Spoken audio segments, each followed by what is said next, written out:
বিসমিল্লাহিররহমানিররহিম। আসসালামু আলাইকুম। দেখুন আপনাদেরকে দেখানোর জন্য আরেকটা মাছ নিয়ে চলে আসলাম। অবশ্য আপনারা এই ধরনের মাছ অনেক দেখছেন এবং রান্না করেন, তারপরেও আমি আনছি একটু শখ করে সবাইকে দেখাচ্ছি, মানে ইচ্ছা আছে তাই। দেখুন এগুলো কী মাছে চিনেন, এগুলো কী মাছে চিনেন আপনারা জানি না, কিন্তু আমরা বলি যে এটাকে ছুরি মাছ।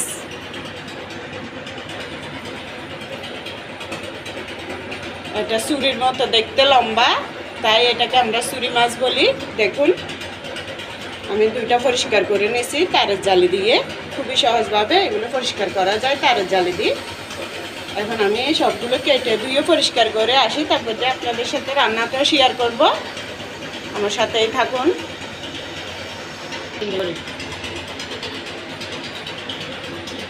দেখুন কত লম্বা মাছগুলো।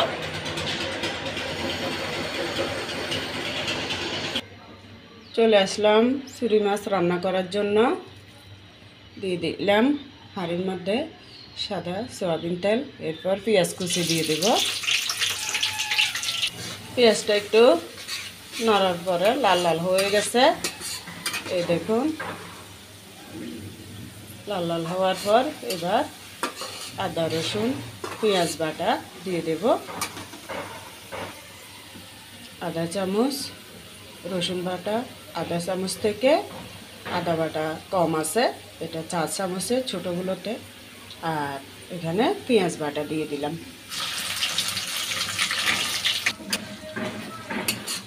আদা রসুন পেঁয়াজ বাটা আবার কিছুক্ষণ নাড়ার পরে এবার দিয়ে দিব গুঁড়িমরিচ 1 চামচ উঁচু করে, গুঁড়িমরিচ এক চামচ থেকে কম, আর হলুদের গুঁড়ি 1 চামচ উঁচু করে, আর মাছের আন্দাজ অনুযায়ী লবণ দিয়ে দিলাম। আবার একটু নেড়ে নিলাম। এবার একটু পানি দিয়ে দিই। মশলা বাটার পর পাটা দেওয়া পানিগুলো দিয়ে দিলাম। সামান্য একটু জিরার গুঁড়ি দিলাম। দেখুন মশলা কষানো হয়ে গেছে।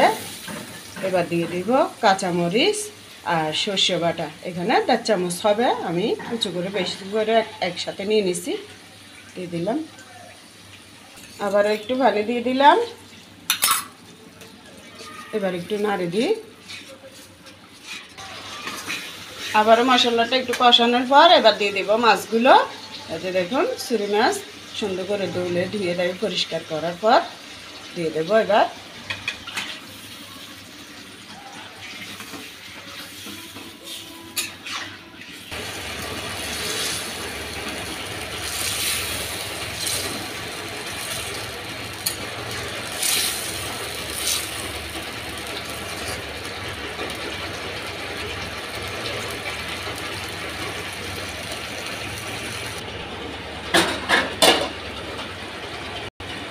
এই যে ভালো করে কষিয়ে নিলাম, এভাবে ধরে নাড়ে দিব।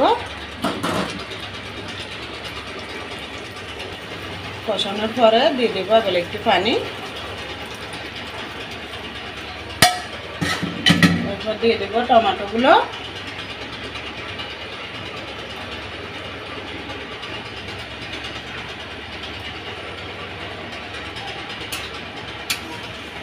এই যে দেখুন আমার ছুরি মাছ রান্না করা হয়ে গেছে। আমি আর তেলটা কমাবো না, কারণ এটা আবার রাত্রেও গরম করতে হবে, সেরির সময় থাকলে গরম করতে হবে খাওয়ার সময়। দেখুন আমি এইভাবে নামাই ফেলবো, কারণ আরও 2বার গরম করলে ঝোলটা আরও কমবে। তো আপনাদের কেমন লাগছে আমাকে কমেন্টে জানাবেন, আর যদি ভালো লাগে লাইক সাবস্ক্রাইব এগুলি করবেন, আমার পাশে থাকবেন, আমার জন্য দোয়া করবেন। আমি আপনাদের জন্য দোয়া করি। আল্লাহ হাফেজ, আসসালামু আলাইকুম।